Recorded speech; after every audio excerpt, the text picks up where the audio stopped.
listening to another episode of the Smart Agency Masterclass. I am your host, Jason Swenk, where we believe that having the right systems in place is the difference between you growing or struggling with your agency. Now, on the Masterclass, we have Dylan, who is the CEO and co-founder of Qwilr, which is an amazing proposal software. And we're going to talk about when he ran his agency and consultancy, how he went from a mom and pop shop to working with some of the bigger brands and how to step up your game and get to the next level through communication. So it's a really good episode.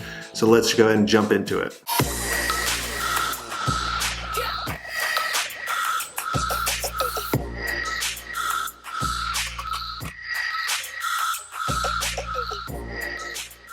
Hey, Dylan, welcome to the show, man. And welcome back, I guess, right? That's right. Thanks for having me again. For those who have not heard of you yet, tell us a little bit about your journey and what you're doing now. Sure. So I spent about 8 years building up a consultancy, doing sort of full gamut in digital. So that was brand design and sort of messaging, as well as UI design, UX, front end builds, back end builds, like whatever needs doing in the whole digital sphere. And over the course of that time, I went from working with little mum and pop type shops. I was thinking about it for this interview. I remember my first client was this tiny golf shop. And I remember going to that interview, like tucking in my shirt, just like having no idea what I was doing. Did you wear a collared shirt? I wore a polo shirt. So I think that's what was going through my head at the time. But it was very small. I started at a very small potatoes kind of place. But then after, at the end of that that journey, I was working for governments. I was working for large multinationals, sort of on, year and a half, sometimes even 2 year long projects. So big heavyweight kind of things. And it was a bit of a crazy journey. And over the course of that, going from that small potatoes to those big fries, there were a few serious pain points that I encountered, largely around how to produce this like really impressive collateral, especially in the proposal space and around reports and updates, quickly.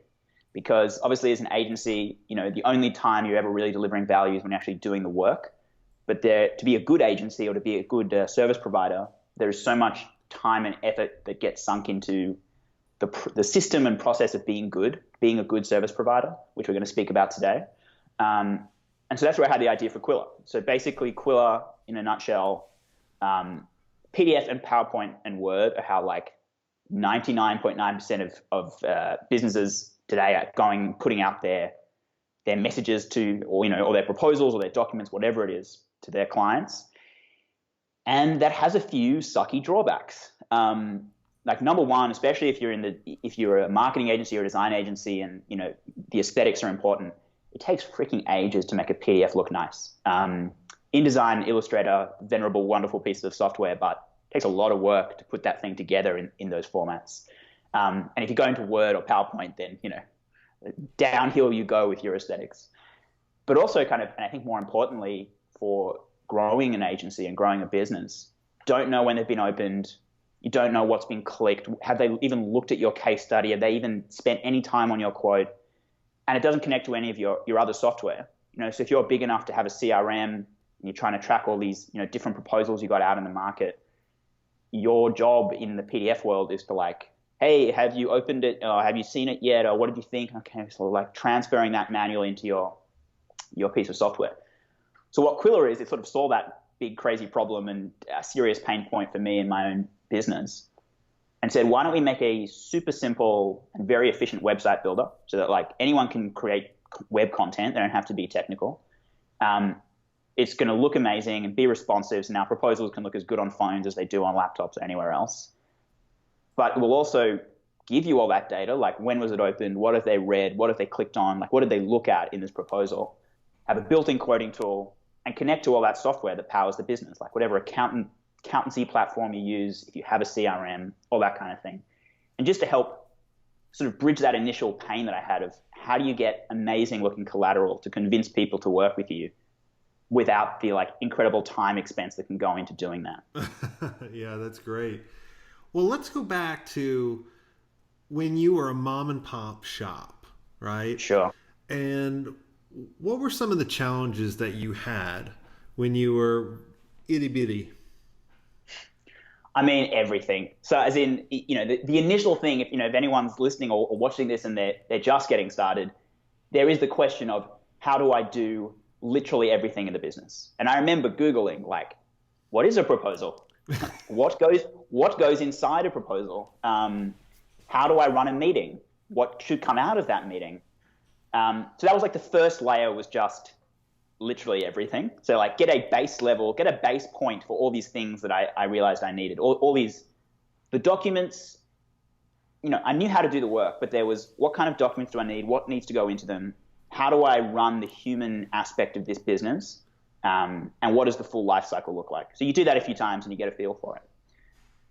And then I guess that, after that, the next challenge was, once I'd worked with mum and pop for a while, I was like, okay, I think I know how to service mum and pop now. Like, how do I get a better sort of client? Like, I don't want to keep building golf websites for the next 10 years. And that was a very, there aren't clear answers for that. You couldn't just Google that, how do I land great clients? There's lots of bad advice, I think, on that topic. But that was a serious challenge. And I remember thinking about that, saying, I'm enjoying this. I'm really enjoying the work. I think I'm doing really good work, but I want to work with better clients. Like, how do I do that? Yeah. And so how did you start transitioning to get the better clients? Did you, Sure. like, what were some of the things that you did? So look, in many ways, this is sort of like, there is no growth hack shortcut here. So if anyone's looking for that, but in many ways, I think I put a hell of a lot of effort into every job I did to ensure that basically they would say to anyone who asked them, like, do you know someone who, who's a great digital person who can help me? They'll be like, yes, I have the guy. Because over time, there is a sense to which small fish will give you other small fish. But small fish do know dolphins, and dolphins know whales, and whales know whale sharks. So the referral network is probably the singular most powerful thing I think I did. And the only way I got that referral network working was not only by doing like excellent work. Of course, everyone should do excellent work and be sure that they are doing that. But communication. And this was one of the things, this was like a bit of a light bulb moment for me. And I think once I got this right, I think I spent about 2 years in the doldrums, to be honest, doing work. As in, what I did was I got really good at doing work, which is fine and the necessary substrate of being successful. But once I got into the mode of saying, part of being successful in this business, besides being good output, is excellent communication, because that's what that's what started getting me good referrals. So like, be prompt, like respond in time. And I think, keep your tone friendly but professional. But I think that the important thing, that the thing that clicked for me in my mind, was to be very systematized, to have a explicit system that it's clear to them how they're being dealt with, and it's clear how you're dealing with your client. I think that the thing I realized was I spent all this time working in a field, imagining users. What is their experience, or an audience? What is their experience of what we're building? But I never thought about the fact that for my client, they were my user, and they were having an experience with me as a business. And that totally affects their NPS, like whether they're going to say you should work with this person. And this was kind of a bit of a light bulb moment for me, because I thought, this was when I got into the idea of like, why don't I try and systematize everything, my communication with them? Because I think from a user empathy perspective, it gives them a sense of control and oversight. Like, we work with a PR agency. They're very good. They're the best in Australia. And every week we get this update on the actions being taken. We get reports on results running. And there is a sense that, we're spending good money with them, but we're getting good results. And I think before I had this idea about systematizing, I think my clients experienced a black box. They put money into the black box, some time went by, and then results came out. But I also think the tension and stress sort of grew for them as they were like, what are the results going to be like? Well, they also probably didn't understand the results a lot of times that I see, right? And I think you've touched on a couple really good points. And especially when you're doing a good job for your clients, I find that that's kind of the icing on the cake. And if you position your agency and you communicate to the client of what type of client you're looking for, and really have it crystal clear of going, rather than having them describe you as, oh, they're a good consultancy or they're a good digital agency. Because other people are going to be like, well, yeah, I have a good agency too. But if they said, man, we have this amazing agency that works for landscape companies that can do X, Y, and Z, and people are going to be like, well, I'm a landscape company. I want X, Y, and Z. And then they're just going to, but you have to make it easy. And another part I liked was the communication of how do you systemize that. I was chatting with my agency university people today, and it was all around, they were like, what do we do when we onboard, clients to really kind of communicate, and get the stuff that we need. And I'm like, well, walk me through the system. And not many of them had systems. Some did, some didn't. And when you look back at the systems that you created and then looking at and going, man, I created this amount of value for the client. And I always tell people too, look at where they started and then constantly remind them of the value that you're delivering to them. Because if you do that, they'll never leave you. Because I loved your analogy about the black box. I mean, that is so true. I can't even think about how many times that we created that scenario for our clients. Like, no, 100%. And that's why it's funny, because I think everyone in agency land is stressed for time. And there's this sense, and I remember having this battle with myself of, am I not creating more work for myself? But the fact is, you go from mum and pop to like serious, high caliber clients, because you can deliver that level of professionalism and that level of perceived value as well as real value. But there was a sense for me, and to be honest, we can talk about it later, but prior to creating Qwilr, like I created it very much in response to this need. I did this in PDFs, and it took a lot of time. It took a lot of my time to make these reports, make these weekly updates or fortnightly, whatever we were doing. But it made such a big difference. And people were like, they perceived me very differently, and they perceived the value of the offering very differently. Yeah. Let's kind of switch a little bit of focus, because you kind of whet my appetite on you working with a PR agency and you being really happy about, hey, they're one of the top and we're spending a lot do with them. But they're also Qwilr customers, so they made me happy. Okay. All right, great. But like, what makes what do they do on the reporting side that would be like, oh yeah, they're nailing it. Every dollar we put in, we're getting, $10 back. Sure. Well, I think, the important thing for us is that there's a sense of like, you give over X number of thousands of dollars, and there's no awareness about the time, effort that goes in. So there is a sense in these reports of like, here are the activities that we actually implemented. And then, as we've spoke about before in our last discussion, Jason, we talk about hard data. Now, it's a bit easier for PR because they're like, hit these major tier one organizations, and then we can look at our metrics and go, okay, well, we got X thousand of hits from that. And for us, it translates very directly, because we're like, we know it came from that article and we had this many conversions and subscriptions and that kind of thing.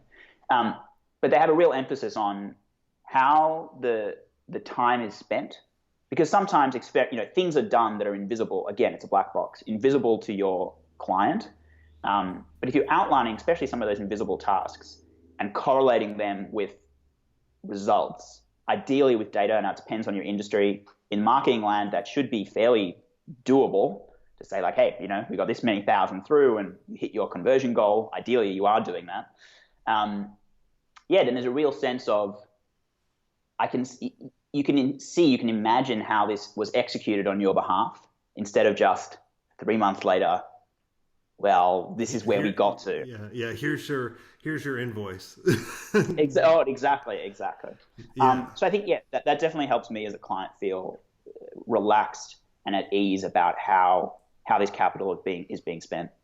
And is it too that you understand that they have a system or a plan that they're executing, versus like feeling like when they talk to you, you'd be like I remember chatting with, I've worked with agencies in the past, for our brands. And I remember I would communicate like kind of the vision that we wanted and the goal we wanted. And they kind of look at me like with the deer in the headline, be like, yeah, we could do that.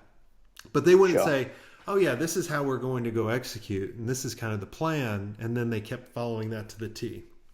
Yeah, no, very much so. There's, I think in creating this experience for clients, it's very much about action items. Very, very minimal on the anything that could be described as vague or imprecise. It's very much like we will do X, we will do Y, we will do Z. As a boss or as someone spending money, you really just want to know what's actually being done, not that people are going to think about it very hard or anything like that. Yeah.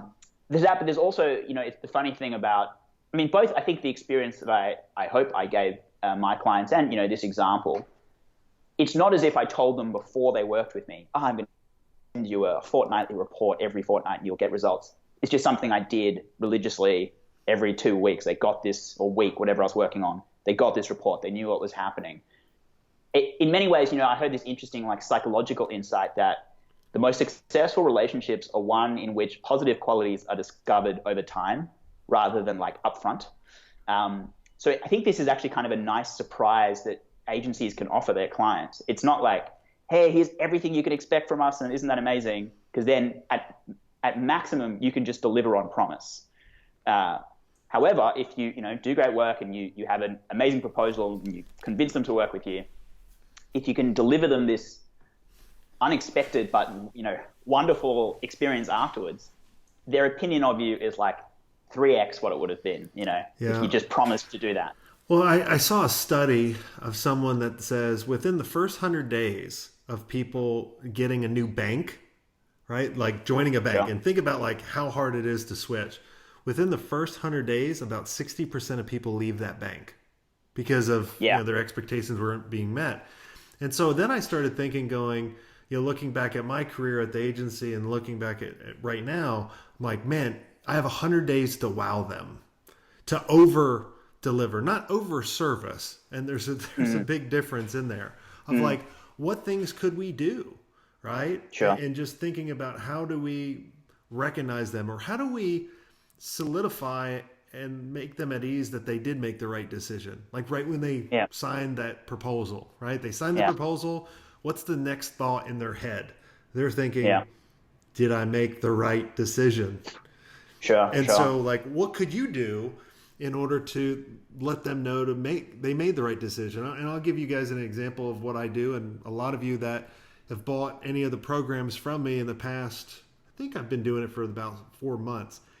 And this is a big commitment, but it's something that I wanted to do to stand out. I create a personal video for everybody, where basically I say, hey, you made the right choice. Here's what you need to do based on the survey that that when you bought of your challenge. And I do that for everybody just to kind of give them a little sense of this is a little bit different than any other program out there.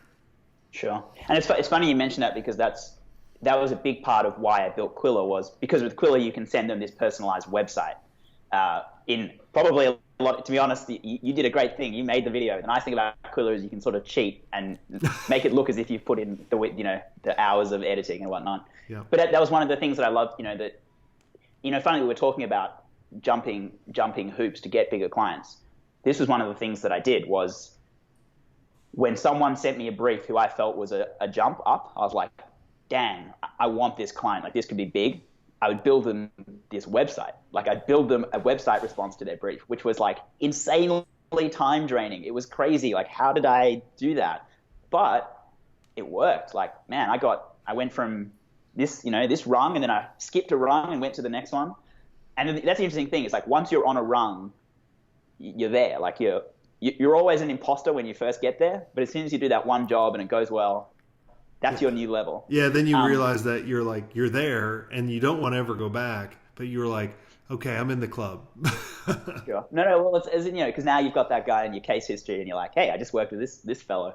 This is one of the things that was it sort of inspired me with Qwilr, was how do you make that experience en masse without literally butchering yourself to death to make these personalized experiences?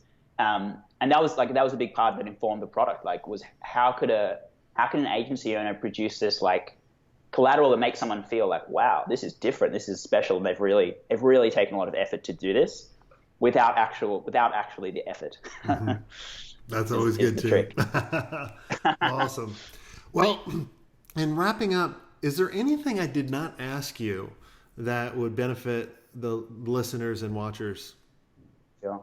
Look, the one thing I'd say is, if you're at that point where you're going to jump the rung, you think like, hey, this client, I've done great work, I've got a great referral, and I think I've got a brief coming in that's from a new quality of client. That response, like how you run the conversation, but very importantly, like the document you send over, your proposal or your pitch, however you think about it, needs to be so on point. Like this is your one moment to get your foot in the door of in that new club, so to speak. So it should be like, it should be designed beautifully. It should be as interactive or whatever your field of speciality is. It needs to be embodied in that document, because that's your ticket. If they don't click that ticket, you're not in the club. And I have to plug the business, and for that reason, you should definitely go and check out Qwilr, because that's essentially why I built it, was to be able to create that kind of high caliber experience as easily as possible. But that's it. Like that's your moment, and you gotta take it by the horns. Yeah, I love it. And if you guys are trying to figure out how to spell, I created an easy URL for you. jasonswank.com/proposal software. That's /proposal software, and that will take you directly there, and you can try out their amazing tool. And I've tried it out, and if I could go back in time, I would definitely check it out and use it, because it does save you a lot of time, and it does allow you to create these amazing proposals. Now, before I let you all go, I will tell you, don't ever send the proposal without reviewing it with someone. So don't do that, or they'll go silent. I always have to use that little legal disclaimer, or myself will sue myself, going forward. But definitely go to jasonswank.com/proposal software. Dylan, man, thanks for coming on and sharing your story, and thanks for creating an amazing software that agency owners can use. Thanks for having me. Yeah. And if you guys like listening to this episode, make sure you subscribe on wherever platform you are on, and share it out with your partner, share it out with someone else. If you think they could benefit, you'll help them out, you'll help me out. And until next time, make sure you take action on one thing and swank it. Swank.it. Gotta use it. And if this is the first time listening, you gotta check it out. It's not gonna go to anything special, but you'll never miss out on any episodes. And until next time, have a swank day.